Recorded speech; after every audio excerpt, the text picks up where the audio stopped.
I wrote a book called The Art of Seduction. The goal is to make you out there a master seducer in life and to help you get rid of your anti-seductive tendencies. Very important.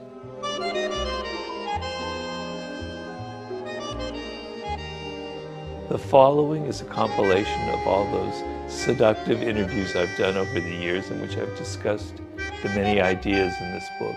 So I hope you enjoy it.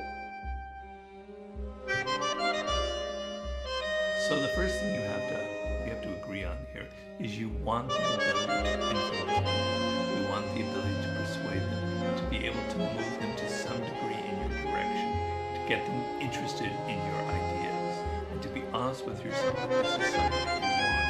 The second thing you have to be aware of is that you're usually going at it from the wrong end. You're thinking first and foremost about yourself. This is the number one problem that afflicts humanity. We're all becoming so much more self-absorbed and so much more narcissistic. And a lot of it is understandable. We're spending so much time on our smartphones and our virtual worlds and not enough with other people and interacting with them and getting inside their spirit and their mentality.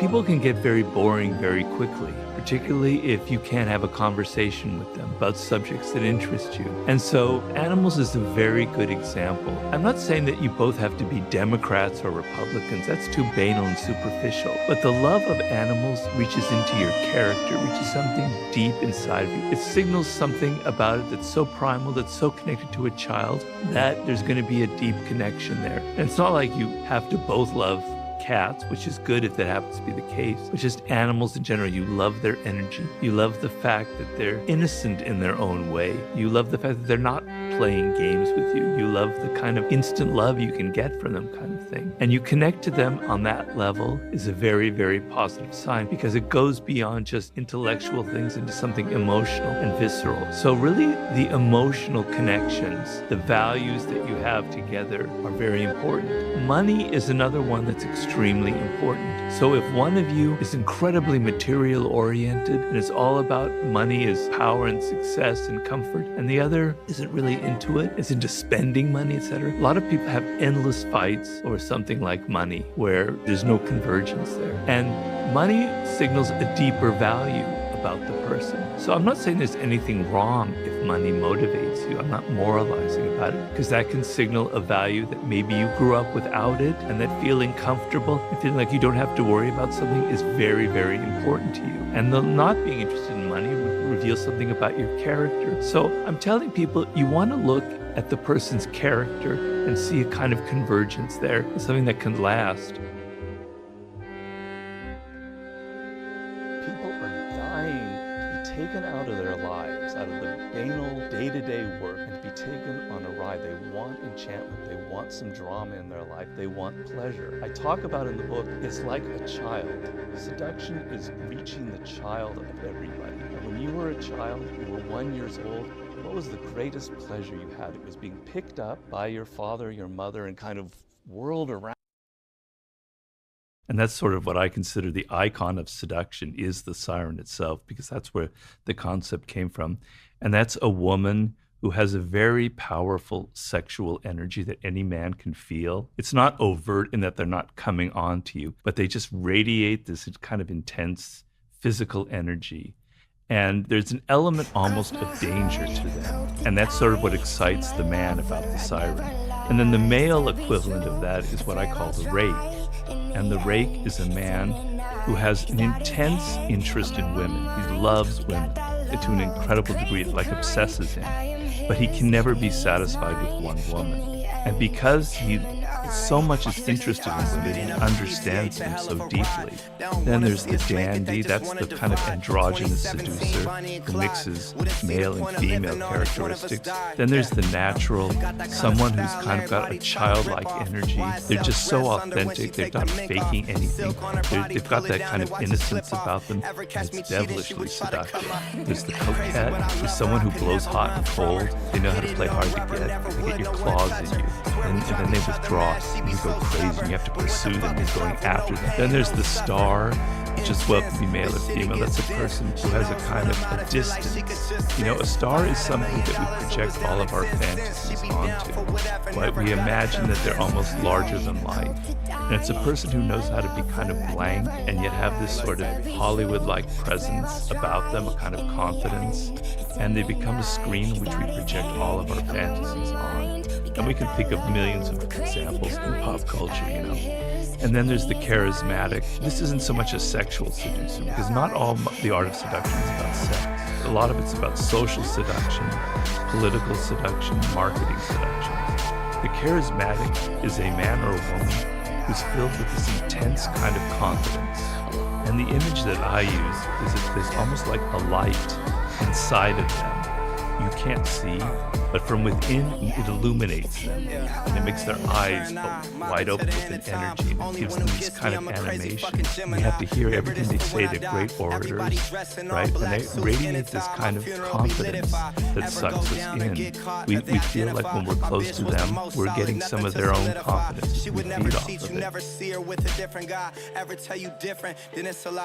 I just want to get men out of the mode because we are so goddamn analytical. It's such a problem that reading a book, reading a text, having algorithms is the only way we can think. Get the fuck out of there and pay attention to the person. Develop your mirror neurons. Develop your observational skills. Develop the human part of you that observes, feels what the other person is feeling. If you depend so much on things that you've learned from the art of seduction or from a book, it's going to make you a bad seducer, which is the degree that you can click into those human qualities that we all possess, where you sense the emotional tone of the other person. You sense what their vulnerabilities. You sense what they're missing in life. Yes, maybe 60% of women are missing a similar thing that there are patterns to, and maybe reading about it can kind of click that into you. Okay, fine, I'm not going to say that that's all bad, but the main thing you want is to be getting out of your head and into your emotions and into observing and into feeling what the other person is feeling, and not being so head-oriented, not being so analytical.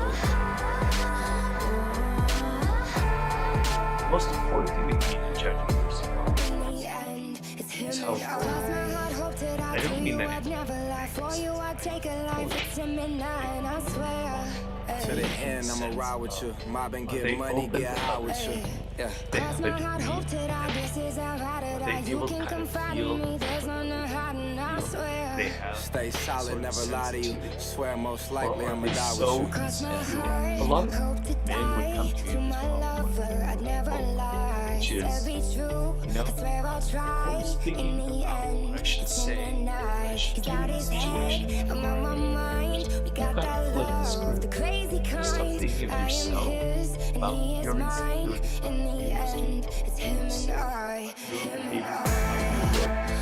focus on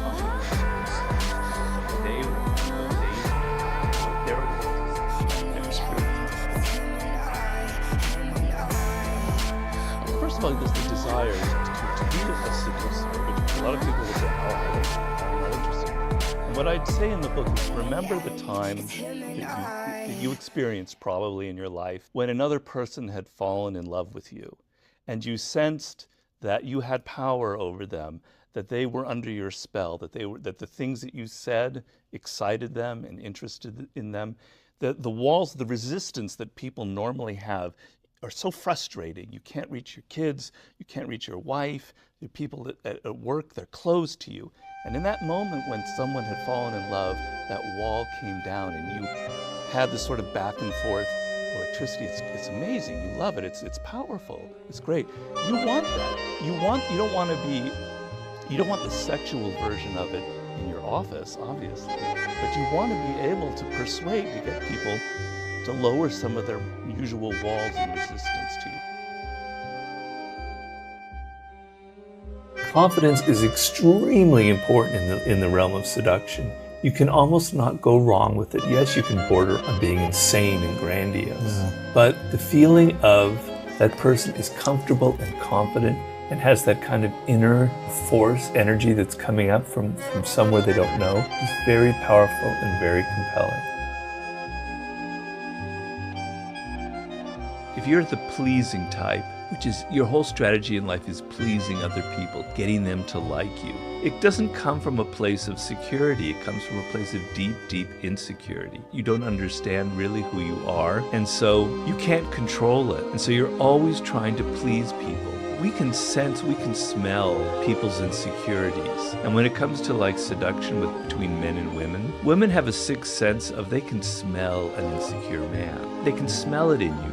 They can smell it in all kinds of ways. And trying so hard to please and trying so hard to be nice secretly indicates that you're actually very weak inside, and it's very much a turn-up. It's very anti-seductive. And so you want to be nice, but you want to be strategic about it. You want to know, sometimes I don't want to be nice. Sometimes I want to create boundaries. Sometimes I want to pull back. I want the woman to know she can't take me for granted. I'm not interested in her. The moment you show her that you're not interested in her, she's going to be much more interested in you. You're willing to play a little bit that tough part of it. You're in control. You're strategic. You know when to use absence and when to use presence. When to text them and call them and when to disappear for a week or so and make them feel like they can't take you for granted.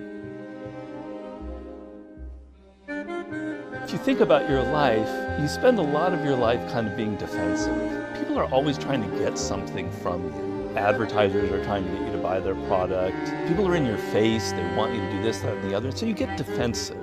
You get your walls up. You don't listen. You just try and go home and not have to deal with any of this crap people are throwing at you. But then it becomes something else in your life where you're closed off to new experiences. You're closed off to something a little more emotional and profound. And so because so many people are so defensive in the world, and you feel it when you deal with them, and you know it wherever you are, they want to let go of it. They want to let go of this. They want to be tempted into something else. They want an adventure. They want to go on a ride. We live in a world where seducers actually could thrive because so many people secretly want to be taken out of their lives.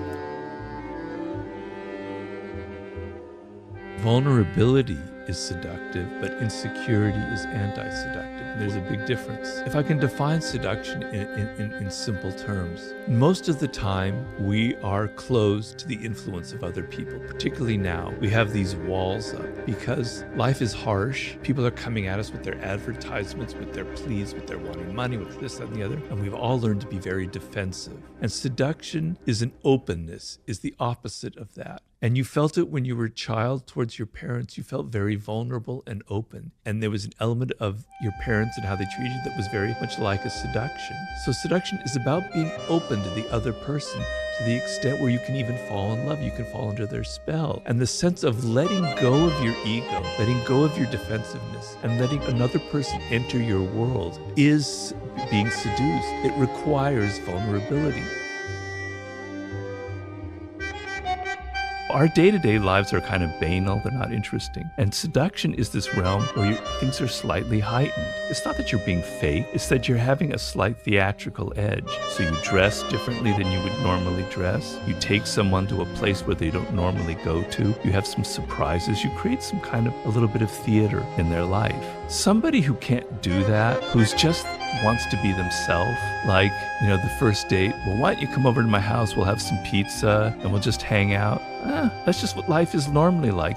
Let's go someplace special, let's go someplace different. Surprise me, take me somewhere where I've never been taken before. Seduction is about effort, and it doesn't matter what the effort is. If you show the other person that you care that deeply, that you're going to do something that took some thinking, some time, that means you're thinking about them.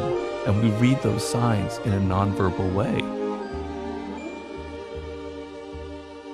Believe it or not, some of those early dysfunctional relationships with your parents are charged with this kind of sexual energy. And so you'll find yourself attracted to the very man or woman who's going to hurt you. Whereas the man or woman who's good for you, there's no kind of sexual charge. You are actually more attracted to the person that has these damaged qualities. Why is that? Because you get to relive some of those early traumas. And so the problem that will happen, that the person who is good for you, is actually caring, that will mesh with you, that physical charge maybe isn't as strong. And that's a problem, right? Because you want to have that element. But you need to be aware of this. You need to be aware of the fact that some of the people that you're most attracted to, you're not attracted to just because of their sexy body or whatever it is. There's also some kind of issues you haven't worked out from your early childhood that are at play in that relationship and that are going to cause you a lot of pain. The seducer is someone who has a kind of playful, open attitude. They're not someone who's judging. They're not moralistic. They're not going, you're bad, you're good. They're kind of open, non-judgmental. They give a lot of themselves. They want to please the other person. They want to get that other person to open up to them. So the anti-seducer is the very opposite of that. For instance, being generous with your time or with your money is very seductive. So if you're on a date and you're kind of worried about the money or the expense, that's an anti-seductive sign. Like, oh, the woman or whoever, I'm not worth that money. You know, I'm not worth going to a nice restaurant. I'm not worth the expense or the effort. Tightness is anti-seductive. Openness, open heart, open spirit is seductive. So any kind of tightness or rigidity or closeness is very, very anti-seductive.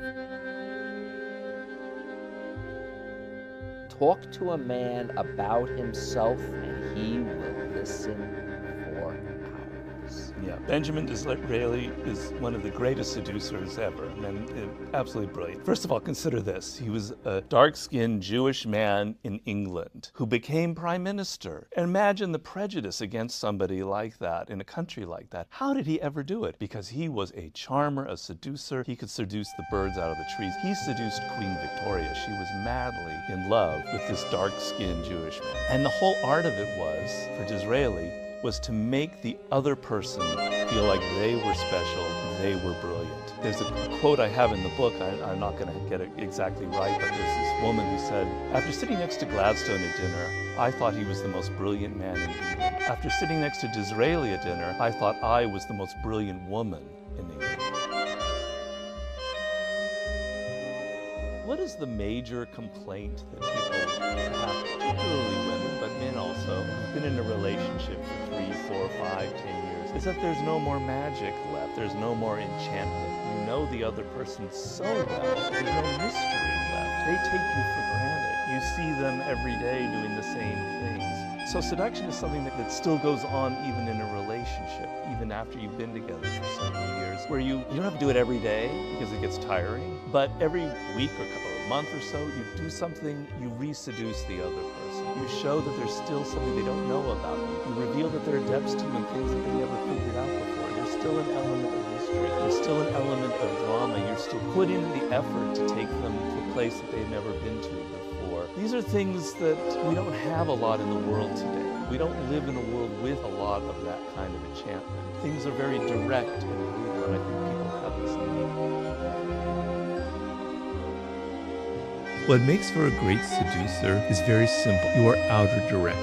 So when you meet somebody for the first time or you're on a date, you're not having that internal monologue going, does she like me or does he like me? Am I dressed well? Am I saying stupid things? What can I do to impress them? No, you turn it off and you're outer directed and you're listening to them and you're entering their spirit and you're hearing them say things that give you idea of what they're missing in life, of what they want, of what their needs are, of what makes them an individual. You're absorbing it, you're entering into their spirit, and then you can reflect it back to them. You can give them gifts, you can take them to places that show that you're attentive to them. Because if you look at how we are in our day-to-day life, normally people never pay us attention. They're always so self-absorbed, they're never thinking about us. The times where you get the sense that people are actually interested in who you are as an individual is pretty rare. If you give that feeling to someone, it's incredibly powerful because we all want to be validated, we all want to be recognized.